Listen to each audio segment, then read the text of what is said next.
जय हिंद दोस्तों। जियो चर्चा पर मैं जीवेश कुमार आप सभी के लोगों का स्वागत करता हूं। आपने साइबर वॉरफेयर के बारे में सुना है, ड्रोन वॉरफेयर के बारे में सुना है, लेकिन इकोनॉमिक वॉरफेयर, जी हाँ, इस समय ईरान जो इजराइल और यूएस ने उस पर अटैक किया उसका उसने जो जवाब है वो इकोनॉमिक वॉरफेयर से दे रहा है। आइए समझते हैं कैसे। क्योंकि ईरान के जो आईआरजीसी के जो अभी हेड हैं, चीफ एडवाइजर इब्राहिम जाबेरी, उन्होंने ये कहा है कि हम जो पर बैरल जो क्रूड ऑयल का प्राइस है उसे $200 तक पहुंचाएंगे और इससे पूरे विश्व में एक आर्थिक संकट, एक इकोनॉमिक डिसबैलेंस पैदा होगा। चलिए आज ये समझते हैं कि पेट्रोल बंद होगा किस प्रकार और किस तरीके से 200 लीटर तक।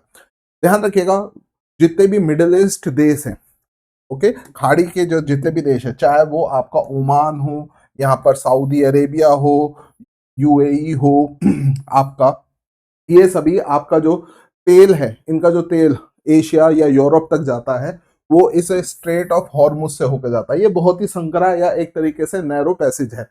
इस पर कंट्रोल जो है वो ईरान का है। ये स्ट्रेट ऑफ हॉर्मुज ओमान की खाड़ी और पर्शिया की खाड़ी को एक दूसरे से जोड़ता है और विश्व का जो 90% तेल है वो इसी स्ट्रेट ऑफ हॉर्मुज से जाता है। अब अगर हम वैल्यू देखें या प्रोडक्शन कैपेसिटी देखें तो मिडिल ईस्ट देशों में सबसे ज्यादा जो है आपकी सऊदी अरेबिया की है जो 210 बिलियन डॉलर्स की है, और उसके बाद आपका यूनाइटेड अरब अमीरात की है जो 111 बिलियन डॉलर्स की है। डोनाल्ड ट्रंप ने अटैक तो ईरान पे कर दिया और मेरे ख्याल से ओवर लेवरेज रखा उन्होंने कि हम ईरान को पूरी तरीके से दबा देंगे, लेकिन ईरान ने जो प्रतिक्रिया दी है कि उसने इसराइल पर तो अटैक करा है, अब यूएस से तो उससे बहुत दूर पड़ता है, अगर रेंज की बात करें उसके पास उतनी मिसाइल कैपेबिलिटी भी नहीं है, तो उसने जो भी यूएस बेसिस है मिडिल ईस्ट कंट्री में, क्योंकि तेल होने की वजह से और अपना दबदबा बनाने के लिए यूएसए ने आपका जितने भी मिडिल ईस्ट देश हैं, चाहे वो कुवैत हो, चाहे वो कतर हो, चाहे वो बहरीन हो, चाहे वो सऊदी अरेबिया हो, ओमान हो, यूएई हो, उसमें अपना क्या बना रखे थे, मिलिट्री बेस। और ईरान अब उन्हीं मिलिट्री बेसिस और यहाँ तक कि एम्बेसीज पर भी क्या कर रहा है, अटैक कर रहा है, चाहे वो ड्रोन स्ट्राइक करे या मिसाइल स्ट्राइक करे। ये जो स्ट्रेट ऑफ हॉर्मुज है, ये एक, मैंने जैसे आपको पहले बताया, बहुत एक नैरो पैसेज है जो पर्शियन गल्फ यानी फारस की खाड़ी और गल्फ ऑफ ओमान को जोड़ती है, और इसके द्वारा ही आपका 90% तेल जो है यूरोप के देशों में और 80% आपका एशिया की तरफ जाता है। अब इससे क्या क्या वैश्विक प्रतिरूप निकल के आएंगे, ग्लोबल इम्प्लीकेशंस क्या होंगे, इसको हम समझिएगा। अभी ईरान ने ओमान पर, यूएई पर, कतर पर, बहरीन पर और कुवैत पर और आपका सऊदी अरेबिया, इन पर अपने मिसाइल, ड्रोन और अटैक कर रखे हैं। अब इससे क्या हो रहा है कि यहाँ पर जो ऑयल शिप्स, जो क्योंकि जो तेल है वो बड़े जहाजों से लेके जाया जाता है और इनकी एक इंश्योरेंस कॉस्ट होती है, और जब जहां पर खतरा होता है तो वहां पर वो इंश्योरेंस कॉस्ट जो है वो क्या है, बढ़ जाती है। अब इस इंश्योरेंस कॉस्ट बढ़ने के कारण जाहिर सी बात है तेल का प्राइस बढ़ेगा, और ये जब तेल का प्राइस बढ़ेगा तो चाहे हम भारत में बैठे हैं दिल्ली में और 2000 किलोमीटर की दूरी पर यह युद्ध चल रहा, तो उसका प्रभाव भी हमारे ऊपर होगा, क्योंकि जब कच्चे तेल का दाम बढ़ेगा तो उससे आपका पेट्रोल, डीजल, इनका दाम बढ़ेगा, तो आपके घर में चाहे सब्जी आती हो, चाहे दूध, बाकी जितनी भी चीजें आती हो, तो वो आती तो आपके ट्रांसपोर्टेशन से, तो ट्रांसपोर्टेशन की कॉस्ट बढ़ेगी, ट्रांसपोर्टेशन की कॉस्ट बढ़ेगी तो आपके घरों पे आने वाला जो सामान है वो भी महंगा हो जाएगा। तो ये एक सिनेरियो निकल के आ रहा है जो ईरान ने निकाला है, जिसको कहा जा रहा है इकोनॉमिक वॉरफेयर। तो इब्राहिम जबीरी ये किसके कमांडर इन चीफ हैं, तो ये हैं आपका आईआरजीसी, जिसको इस्लामिक रेवोल्यूशनरी गार्ड कॉर्प्स बोलते हैं। ईरान आर्मी से भी बड़ी ये सुप्रीमेसी रखती है, मतलब ये ठीक आयतुल्ला खुमैनी, जिनको 28 फरवरी के अटैक में इजराइल और यूएसए ने मार दिया था। तो इस नैरो ट्रांजिट में इन्होंने कहा कि वी विल सेट फायर, हम कोई भी अगर तेल का जहाज होगा या कोई भी जहाज होगा हम उसको नेस्त नाबूद या उसे बिल्कुल बर्बाद कर देंगे। इस कारण क्या हो रहा है कि यहाँ पर स्ट्रेट ऑफ हॉर्मुज पर आपका 700 से ज्यादा टैंकर जहाज जो है वो जमा हो गए हैं, क्योंकि इस युद्ध के कारण वो इस पैसेज को पार नहीं कर पा रहे। अगर वो फारस की खाड़ी की तरफ है तो वहां से नहीं चल रहे हैं, और अगर वो अरब सागर की ओर है तो ईरान की तरफ नहीं जा पा रहे क्योंकि युद्ध की स्थिति बनी हुई है। तो ऐसी स्थिति में इंडिया क्या करेगा? इंडिया अपने इंडिया ने अपने फ्यूल को स्टोर करने के लिए कई सारे ऑयल स्टोरेज टैंक्स बना रखे हैं भारत में जगह जगह, जहां पे मिलियन मीट्रिक टन्स में आपका तेल जमा कर रखा है। ईरान अभी जो आक्रमण या उसकी जो मिसाइल और ड्रोन अटैक है वो ओमान में एयरबेस है, इधर आपका यूए में जितने भी यूएस के मिलिट्री इंस्टॉलेशन हैं इन पर आक्रमण कर रहा है। अभी दुनिया की जो सबसे बड़ी रिफाइनरी है अरमाको, सऊदी अरेबिया, ये सैटेलाइट इमेज आप देख रहे हैं, ये अरमाको है। इसराइल के अटैक में ये इसको क्षति पहुंची है, डिस्ट्रॉय हो गई है और इसने अभी ऑयल प्रोडक्शन बंद कर दिया। तो यानी एक तरीके से ये शट डाउन हो गया। कच्चे तेल से ही जो रिफाइनरी है वो बाय प्रोडक्ट्स बनाती है जिसमें आपका पेट्रोल, डीजल, नेचुरल गैस और आपका एयर टर्बाइन फ्यूल जिसको एटीएफ बोलते हैं वो।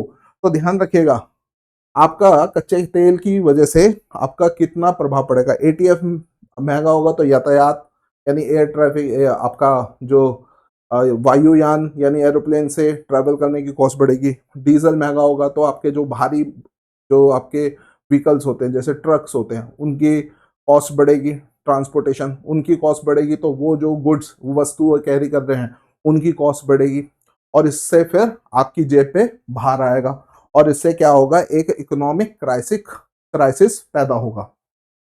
आज ईरान ने सऊदी अरेबिया की अरमाको पर तो अटैक करा ही, 111 बैलिस्टिक मिसाइल ईरान ने आज सऊदी अरेबिया की तरफ छोड़ी जिसमें से उन्होंने 90 इंटरसेप्ट कर ली, लेकिन बाकी 11 मिसाइल ने ये नुकसान पहुंचाया। ड्रोन अटैक भी करे हैं जिसमें से 98 ड्रोन अटैक तो उन्होंने रोक दिए, लेकिन 2 ड्रोन यूएस एम्बेसी में जो रियाद में है वहां पर जाकर लगी। और आज इसी वजह से डोनाल्ड ट्रंप ने एक अपना स्पीच दिया है जिसमें उन्होंने कहा कि हम ईरान को ऐसा जवाब देंगे जो उसने कभी सोचा भी नहीं होगा। तो ये स्थिति अब बहुत ज्यादा बिगड़ रही है।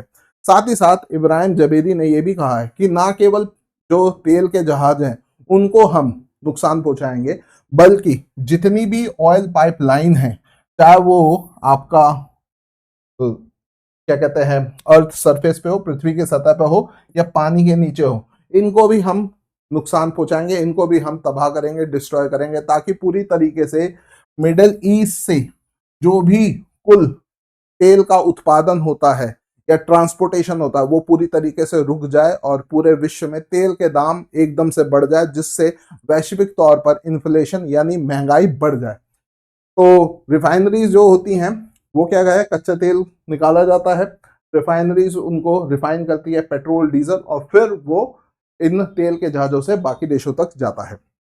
भारत की अगर बात करें तो भारत आपका अपना 60% से ज्यादा, प्लस लिख रहा हूं, 60% से ज्यादा जो क्रूड ऑयल है वो आपका मिडिल ईस्ट से लेता है और 80% आपका जो एलएनजी है, लिक्विफाइड नेचुरल गैस, जिससे आपका एलपीजी बनाया जाता है, जो आपके घरों में गैस जलती है, आप समझिएगा मेरी बात को, वो भी आपका इसी स्ट्रेट ऑफ हॉर्मुज से आता है।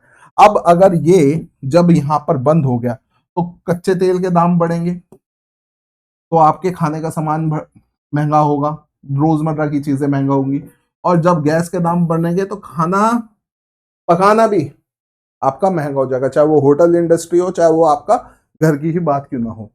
तो इसको ध्यान में रखते हुए सरकार ने काफी निर्णय ले रहे हैं। भारत ने पहले से ही अपने ऑयल स्टोरेज बना रखे हैं। अभी जो भारत के पास ऑयल स्टोरेज है वो विशाखापट्टनम है, जिसकी कैपेसिटी 1.33 मिलियन मीट्रिक टन है।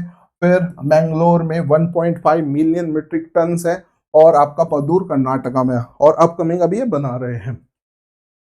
अब भारत के पास ऑप्शन क्या है, रशिया से तेल लेना, और यूएस ने भारत पर टैरिफ लगा दिया था। आपको पता है कि यूएस ने भारत पर 50% टैरिफ लगा दिया था, फिर बाद में घटा के 25% करा। क्यों? क्योंकि भारत ने रशिया से तेल लेना बंद कर दिया। तो पहले रशिया से जो तेल आता था वो आपका सुएज नहर के रास्ते आता था। अब यहाँ पर जो सुएज नहर है, सुएज नहर तो आपकी यहाँ पर है, और जब ये सुएज नहर से लाल सागर यानी रेड सीज में आता है तो ये एक यमन देश पड़ता है, और यहाँ यमन देश में ईरान बैक्ड आपका हूती विद्रोही है। तो ईरान उनके द्वारा या उनके जरिए इस सुएज कैनाल वाले रास्ते को भी चोक करने की कोशिश कर रहा है। तो अब इंडिया के पास जो एक रास्ता बचता है, इसी वजह से प्रपोज्ड रूट जो निकाला जाएगा कि वो व्लादिवोस्तोक जो रशिया का है वहां से कच्चा तेल भारत तक पहुंचे। लेकिन इसके लिए पहले भारत को अपनी विदेश नीति को और स्ट्रॉन्ग करना होगा और अमेरिका से बात करनी होगी कि आपने सैंक्शंस जो लगा रखे हैं इसको हटाए। और दूसरा, भारत वेस्ट अफ्रीका में भी आपका जैसे गबोन, माली जैसे देश है, यहां से भी कच्चा तेल ले सकता है। लेकिन यहां से आने की जो कॉस्ट है केप ऑफ गुड होप से, ये बहुत ज्यादा बढ़ जाती है। और इससे अगर जब ट्रांसपोर्टेशन कॉस्ट बढ़ती है तो इससे भी आपके तेल के दाम जो है वो शूट अप होते हैं, बढ़ते हैं। तो अब यहाँ पर एक सोचने वाली बात है, ईरान जो कर रहा है अब वो इजराइल और ईरान की लड़ाई सही है या गलत है, इसमें तो मैं भारतीय होने के नाते अभी नहीं कुछ कहूंगा। लेकिन ईरान ने जो अपनी प्रतिक्रिया दी है, तो उसका जो मुख्य उद्देश्य है कि पूरी तरीके से ये जो अमेरिका इजराइल टेक्नोलॉजी में ईरान से बहुत ज्यादा स्ट्रांग है, ताकतवर है, उनको तोड़ने के लिए उसने एक जो ये शतरंज की चाल चल रही है, जिसमें वो इकोनॉमिक वॉरफेयर में से ले गया। तो यही थी आज की जानकारी। आशा करता हूं आपको ये जानकारी पसंद आई। हमारे चैनल जियो चर्चा पर को जरूर सब्सक्राइब करें, बेल आइकन को जरूर दबाएं। धन्यवाद।